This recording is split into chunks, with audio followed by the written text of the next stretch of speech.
this week we had an awesome question come in from a friend of the podcast. He wrote us and, well, go ahead, James, phrase it for us, set us up, and let's get moving. Well, his setup to the question was he was watching the most recent iteration of the Jungle Book movie in theaters, which is a live action with some computer graphics and stuff. I've not seen. You're just doing an impression of some kind of animal in the bushes. This is what happens when Josh drinks Rockstar during the podcast. Yeah. So he was watching this movie. I have not seen it yet, but according to his description, there's a scene in which a bunch of the animals worship another animal as if a god or something to that extent. Yeah, just for the context, I'm pretty sure he's talking about the King Louis scene where all the other baboons are like, he's got gold, he's got bananas, a whole bunch of stuff. And they're worshiping him. I mean, kind of. In a sense. Yeah, you could see that he's sitting on a throne. Yeah. Right? He's the biggest monkey king, whatever. Now, our friend of the podcast wasn't saying this. He wasn't saying, oh, I saw that scene, I got all Christian offended, and I walked out. Yeah. All he was saying was there was a slight discomfort coming out of his Christian faith that came and went as the scene came and went. And he wanted us to talk about times when maybe we felt a similar discomfort and, just expound on that a bit. So one of them for me is I really like, I have a bit of a conflicting feeling over the movie Dogma. On the one sense, I think Dogma, an old Kevin Smith movie, probably from mid-career, would you say mid-career? Chris, mid-career? Yeah, he had a couple things out already, but he wasn't really who he or as famous as he is. Right. It was before he became famous for being fat, that's for sure. 97-ish he came out? Yeah, he got asked to leave a plane because he was too fat. Do you remember that whole kerfuffle? Yep. Kevin Smith, yeah. So anyway, he made a movie called Dogma that 99. That's when it came out. Yeah, it drew on the Christian tradition and the Christian scriptures and certain doctrines and beliefs to give a fictional parody of it's just a story that's playing on Christian beliefs, and it's very funny. I'm not trying to trash talk it. I really like the movie, but at the same time it dances on things that also bother me, and there's a slight discomfort when I watch it, especially when I see, for example, like the Buddy Jesus statue in the film. Remember that? I got my dad a Buddy Jesus for there you go. I think it was Christmas one year. Yeah, so it's a for those of you that.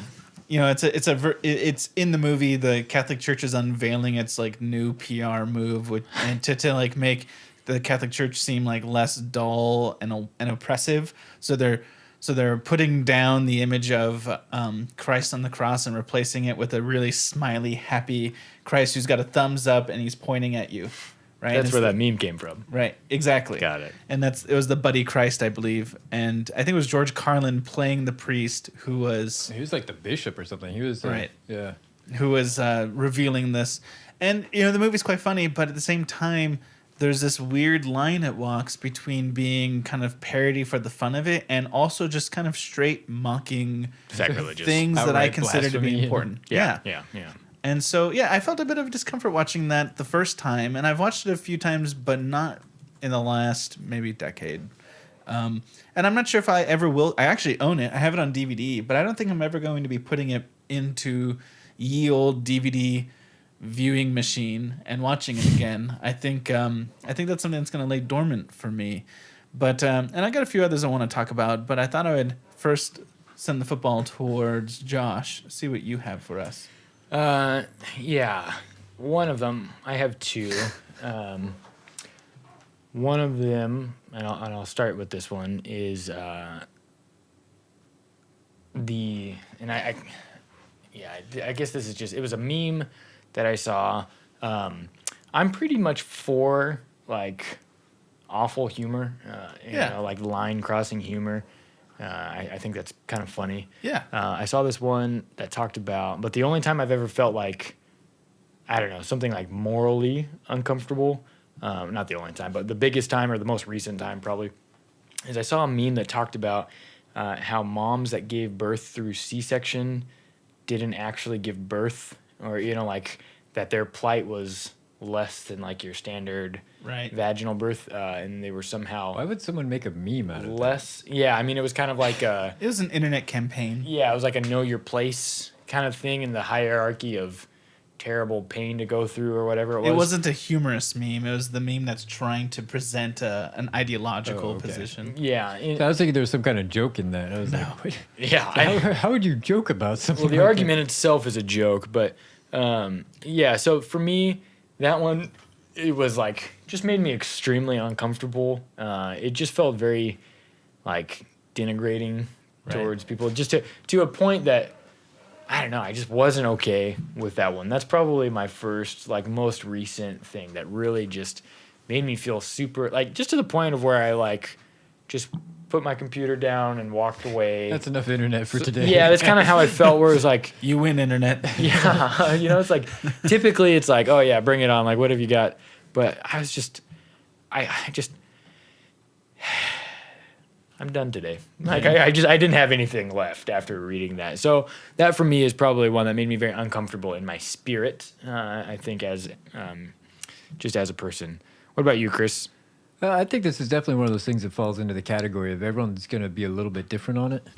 I mean, because James, my fellow nerd brother here, I'm sure has spent a good deal of time playing fantasy RPG type things, and I can remember growing up and trying to talk to my dad. Like, I get excited about these things and try and tell my dad about it, and he'd just be like, "Well, that's dumb because God or blah blah Jesus." I'd be like, That's not a good argument. God, blah, blah, blah. Jesus. Wait, was that a swear at the end? I'm not sure. That's how it sounded to me. And it was like, try to explain. It's like, no, this is a fantasy universe where God doesn't exist and whatever. And I think some people God exists in all universes, Chris. some people are okay with that fantasy and using their imagination and imagining this world where there isn't a God or there's different gods. And I think some people are very uncomfortable with that, and I don't hold that against them at all. And I think as long as you're not getting your theology from Dungeons and Dragons, you're probably fine. As long and there are sadly Yeah, I mean, you know. some people who do have trouble keeping that line separate between reality and fantasy. Or just some people subconsciously let fantasy develop their doctrines for them. Yeah. That happens too. And it's accidental, it's subconscious, but it happens. I don't think it's necessarily inherently bad because like the Narnia series is obviously all about God and Jesus, but Except for those evil devil goats. there's no mention really of God as we would think of God in those Right. books. And they're still good books and they still teach great lessons. So I don't think it's inherently a problem. But I think it's one of those things everyone's going to have to kind of feel it out for themselves. Right. Another one that I experienced was playing a video game that's sort of a cult classic, a niche classic called Xenogears. It was a game put out by Squaresoft, who's now Square Enix, that it's an RPG video game, very much like Final Fantasy, for those who know what Final Fantasy is. And as you play this game, it's a 60-hour story, and as you played it, it begins very much like most Japanese RPGs start. It's got all the trappings of that sort of genre, and fine story, but as you get into the last 20% of the game, spoiler alert for those who haven't played this game, it is like 2 decades old now, that as you get into the last 20% of this game, the big reveals, big twists is that the ultimate enemy, the ultimate problem of the plot is actually God. And that God isn't who you think God is, but he's actually this super sentient artificial power who was developed by a more advanced humanity. Mm-hmm. And then he killed that humanity and allowed the primitive humanity to continue to exist, and he has been our God this whole time. And all the things we think of God is actually this force called Deus, which is Latin for God. And at the end of the game, you have to face Deus and kill Deus. And I remember getting to, and like not playing 40, 45 hours of this game, really enjoying it, and then coming to this point where it's like, I'm realizing, wait a minute, this is, and the religion of Deus very much reflected Christian faith. Like very much like just take every Christian thing you can think of and have a slightly different term and title, including like a whole Jesus messianic sort of mythos to it, except not the name Jesus, but some other figure. And in fact, the faith was called Nissan, which of course that's like a very like A car. Yeah. Well, yeah, not that, but it's a city and a title that has roots in old Orthodoxy and Catholicism. So like they were definitely like drawing on Christian tradition. And I just remember thinking like, I'm playing this game where the big twist is I have to now kill the Christian god. Do you become? No, it's not to become, but it's to save humanity from its oppressor. And I think, oh, that's a little uncomfortable. No, Yeah. I totally beat the game and played it. Destroyed him. Again, I mean, this is Beat it on expert This mode. isn't Good. Again, this isn't about having some kind of outrage and outright rejecting something, but just feeling that tinge of discomfort. And I remember just thinking, this is just a twist I didn't see coming in all the wrong ways. And it sort of They Shyamalan'd you. yeah they Shyamalan. yeah. So there's Xenogears for those of you. Xenogears was one time in which I got real uncomfortable. I had to kill God to save my people. So did you go play Doom after? No, So you could go kill the devil?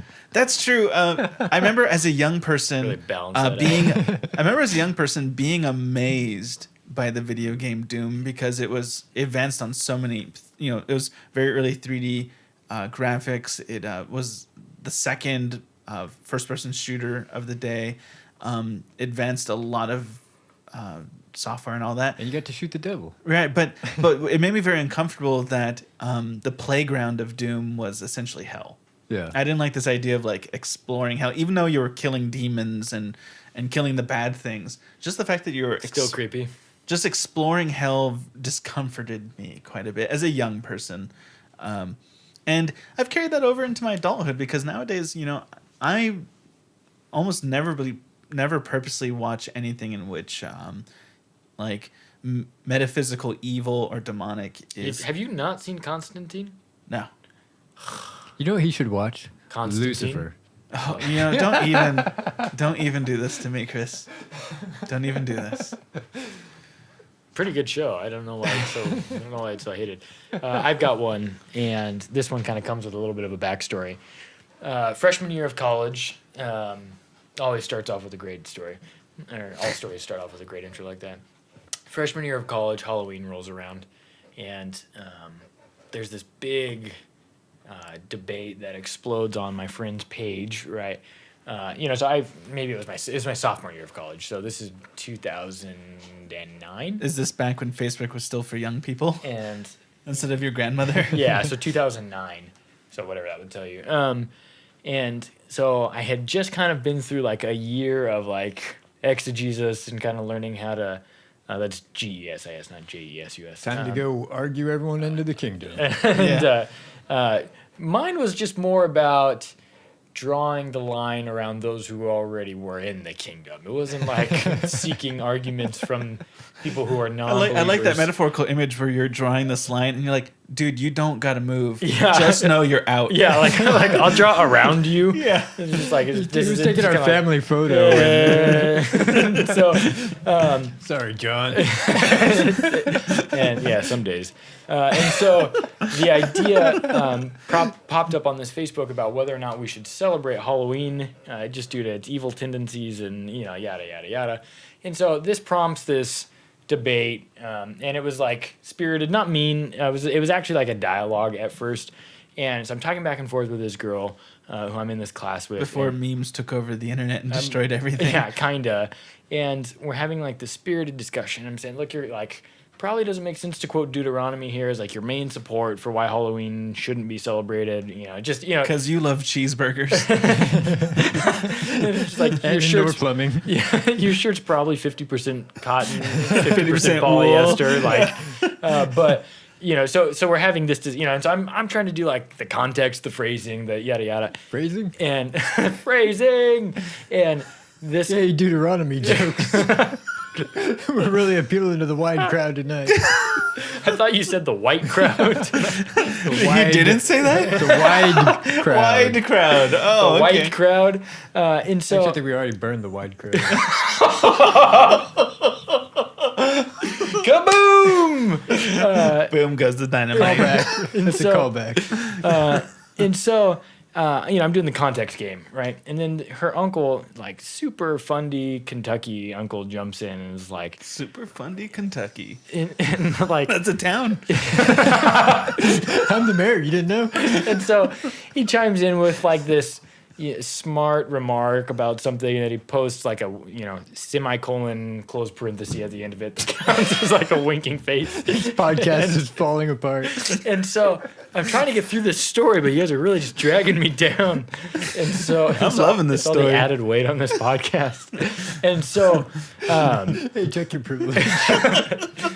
yeah, I checked and it still says I'm gonna live longer than 65 because I won't get heart disease.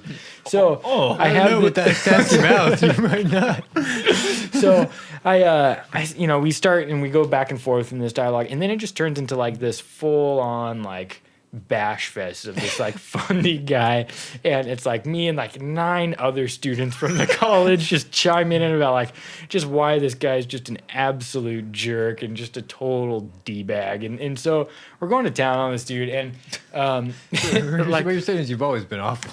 and so just less well prepared in my delivery of my awfulness. Less tactful. Yeah, and so 100 comments goes by, and this is when you got a notification for every single comment, right? Right. So I make one comment, go to lunch, come back, 94 new notifications come by, and then I'm responding to every single one, like in each individual post because you can't reply, and we're doing this thing, and he ends up like, show me your credentials, blah, blah, blah. And it was just like, it just ended up being this really weird thing. And he's like, I'm like a medical doctor. And he was like, it turned out he was a chiropractor. And so it's like the clown college of doctors. No, I'm just kidding. Oh. And so, That's a Simpsons quote, if somebody didn't know. yeah. And so we end up, going our separate ways. And I clearly won the debate with all of the other students. But that leads me into kind of what's repulsive for my spirit is just fundamental arguing,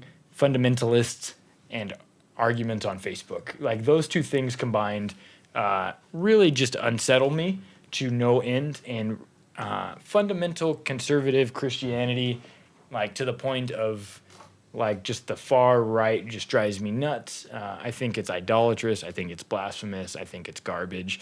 And then fundamental liberalism on the left, I think is also trash. I think it's garbage. I think it's blasphemous. And By the way, let's check Josh here. That's a real change in you, Josh, because I remember years you trying to goad me into Facebook debates.